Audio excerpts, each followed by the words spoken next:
Hello, all. It says I'm live, so I guess I am. All right. So I'm here today because I want to get on here and talk about how COVID blessed me. How COVID blessed me. Because I realize that there are some specific things that happened in the midst of COVID, things that were fearful. It made us a little bit afraid. It may give a little bit of trepidation. When everything is said and done, I'm going to tell you exactly what happened. What happened was in the beginning of COVID, I didn't even say my name. Hi, everybody. I am Coach Queen Kelly. I am here to help visionary leaders, especially women of faith who lack clarity and guidance to conquer the challenges that keep you from reaching your goals and living in your life purpose. So now, how COVID blessed me. COVID blessed me because in the beginning of COVID, there was some trepidation, like for everybody else. I remember the day back in March where the lockdown came and we had to stay in and we were told to do that. You guys, we as a society has been through unprecedented times. We've been through the times where we just haven't experienced before. So like with anything that could cause that, it can cause some kind of fear. Yeah, fear. Fear because of the unknown. Fear because we're not sure if we would get through. Fear because are we ever going to be able to live life in the society like we had it before? Just all of that. So all of that came up for us too. I'm gonna speak for myself because I was going to say us, include my husband. Oh, I got to talk about him. Well, was there and we're one. So anyway, I'm not to put feelings or words in his mouth. So I'm gonna speak about me. So we we again. I I was scared. I remember the day they came and they said, okay, so we're going to have to lock down. And he had to leave to go to work. And he works all the way somewhere far away and even spends the night. So he was leaving. And I was like, I don't know. I turned into this little girl. And I want to say too that when I talk about courage and fear, and I know that, my company is Confidence to Conquer Coaching Academy. So with that said, I try to push myself and gain courage. And I talk to you guys about courage and blah, blah, blah. That doesn't mean that I don't have times where I need to be courageous, where I got to step up just like I'm asking you guys to step up. That doesn't mean that I don't face fears that I have to face, that I have to turn from fear to courage. It doesn't mean I don't experience it just because I'm a rah, rah, rah, and I'm your cheerleader on achieving your dreams and pressing past yours. Doesn't mean I don't have mine, because I do. Or I wouldn't be able to talk to you about it, or I wouldn't be able to do it at least in integrity, darling, because I talk to you about it because I understand, I get it. So I'm scared. And with all of the God in me, all of the faith in me, so I want to say to that point, there's nothing wrong with experiencing the emotion or the spirit of fear. Nothing wrong with experiencing it. There is something wrong with how deciding how long you choose to let it stay there and just how much power you're going to give it over you. That's where the decision comes in. That's where the caveat comes in. That's where you need to really make a decision. That's where I tried to at that point. So it was there. We're facing it. It's going down. We're getting ready to go through something we've never gone through before. I don't know. I felt like the sky was falling. It was just different. And he was leaving. So I'm sitting here and I'm like, okay. And I just held on to him and stuff. And he's so not used to seeing me like that. He's just like, what is this right now? So he's holding me. It's going to be all right. It's going to be all right. Because rarely do I turn into that little girl like me. And like rare, I guess. So he's holding me and he's like, are you okay? I was like, I don't want you to leave. So we went through that moment. got through that day. And here we are with March, April, May, June, July, August, September, October, November, December. Oh, Lord have mercy. Okay, I'm counting. Okay, I didn't mean to count it. So here we are in April. Yeah, it's just been a month or two. I don't know why I do summer months. So here we are, weeks, even months down the line. We're still going through a lot of things, but a lot of things that we are becoming at least more accustomed with, like the mask and that kind of thing. So we've kind of at least more accustomed to it. Still a lot different. So I'm going to talk about how it blessed me. When it happened, that moment that he was holding me, he prayed, and I agreed with that prayer.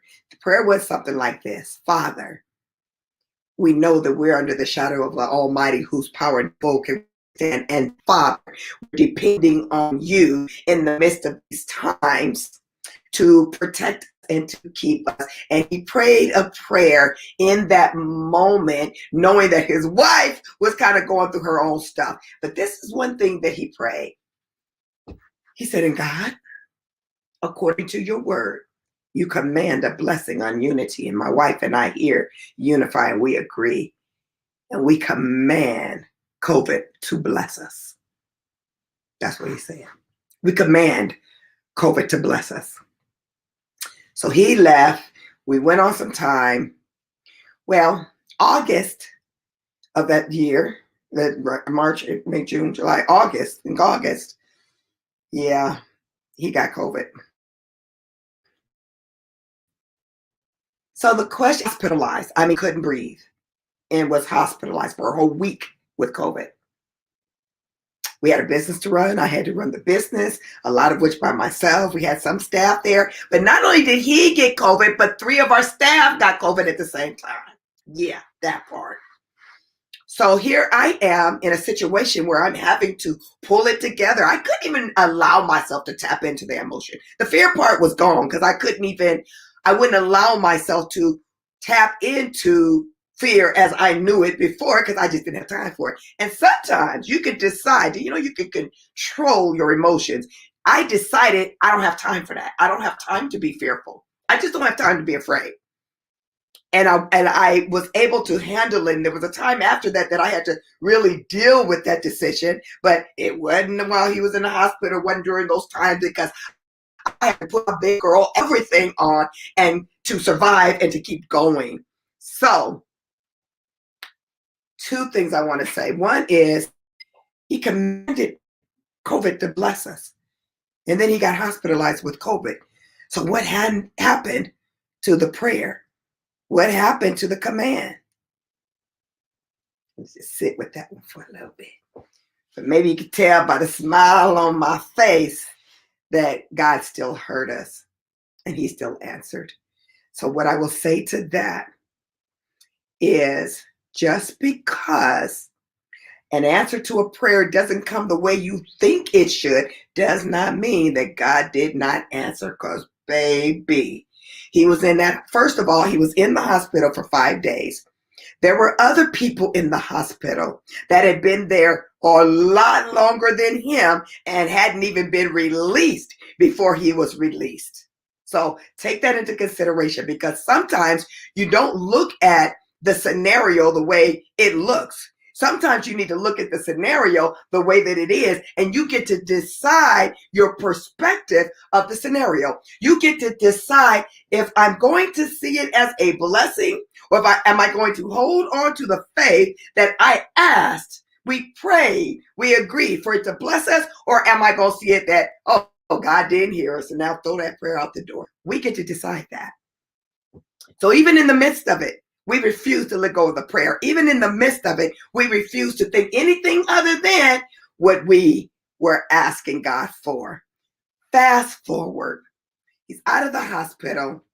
I never got it, even though I was his caregiver. We had to go stay in a hotel, and I had to be his caregiver. And we didn't allow ourselves to come home, to where my mom was, or to, expose her any further with it. And he couldn't come back to the job for a while.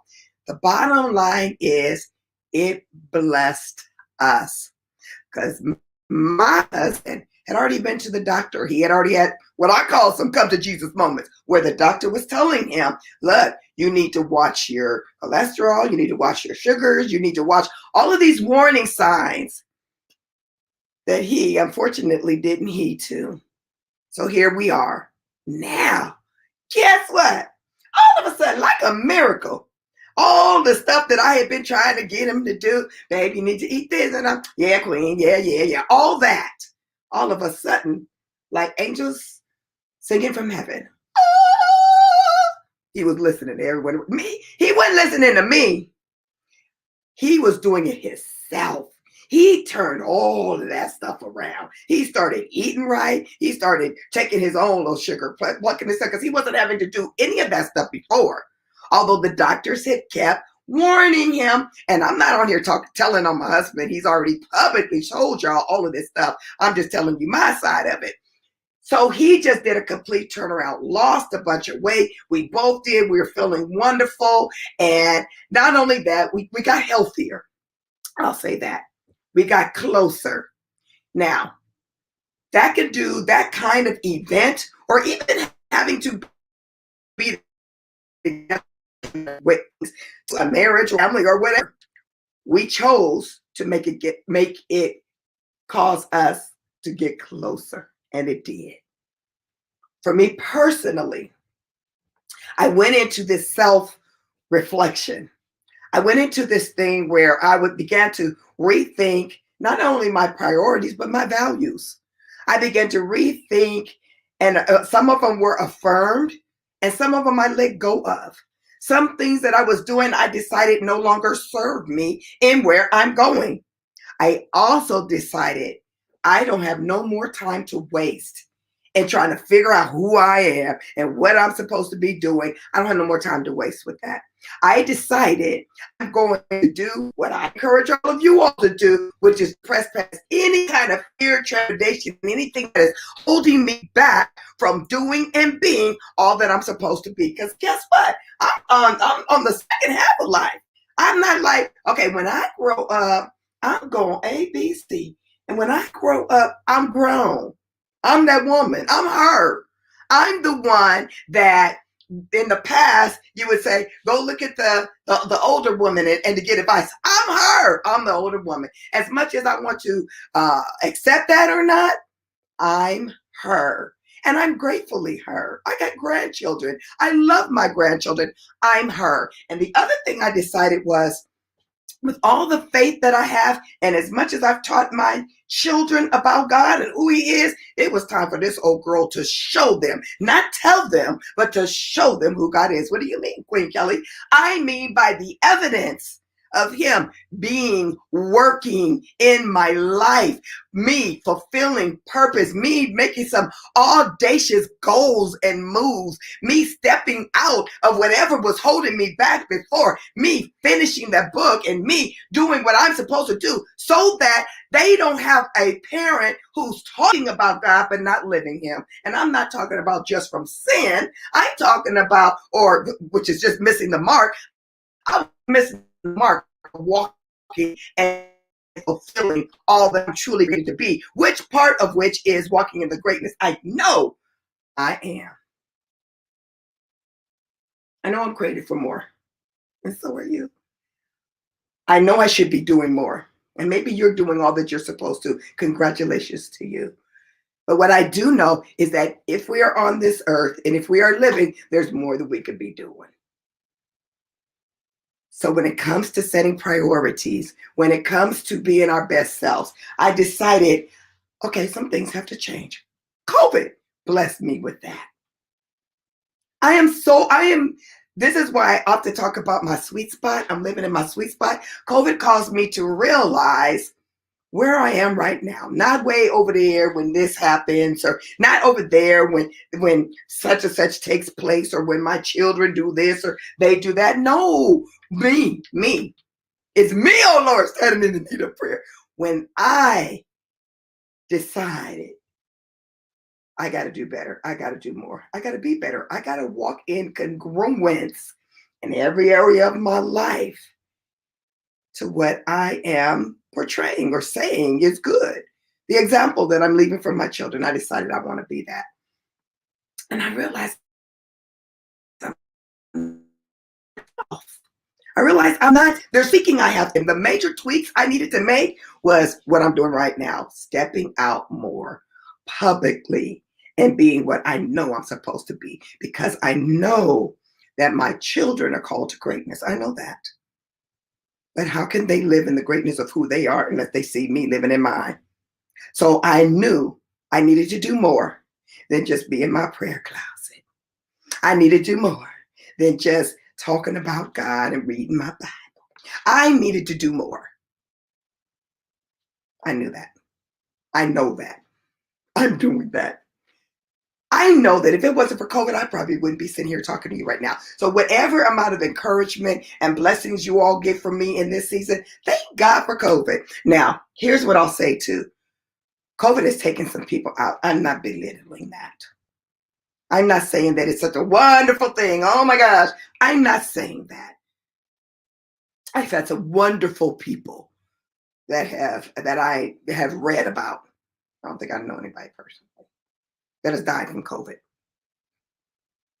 I know some personally that have had really, really hard times because of it. So please, in no shape, form, or fashion, am I belittling that. Oh man, okay, it's good for you, but it wasn't good for. That's not what I'm saying. I'm just telling my story. This is my story. Can I tell my story? Because everybody got a story. I lost a sister, not to COVID, but I get to choose my perception of that loss. And my perception is promotion. My perception is not a loss at all. My perception is that I'll see my sissy again. I get to choose that. It's my story. And guess what? You get to choose yours. You get to choose how you'll look at COVID. You get to choose how you'll look at a pandemic. You get to choose how to look at your life. You get to choose that. So I encourage you in the midst of your choosing that you realize a decision to be powerful is a decision. A decision to give it away is that too a decision. And you get to choose. So you get to choose whether to be pitiful or powerful. Choose one because you can't be both. I hope that helps somebody. That's just one portion of how COVID has blessed me. I just don't want the video to be too long. I'll come back again and say some more. But I pray that you'll find the blessing wherever you are and whatever you're doing. Find the blessing. It's there. There's something good about whatever you're going through. I love you. God bless.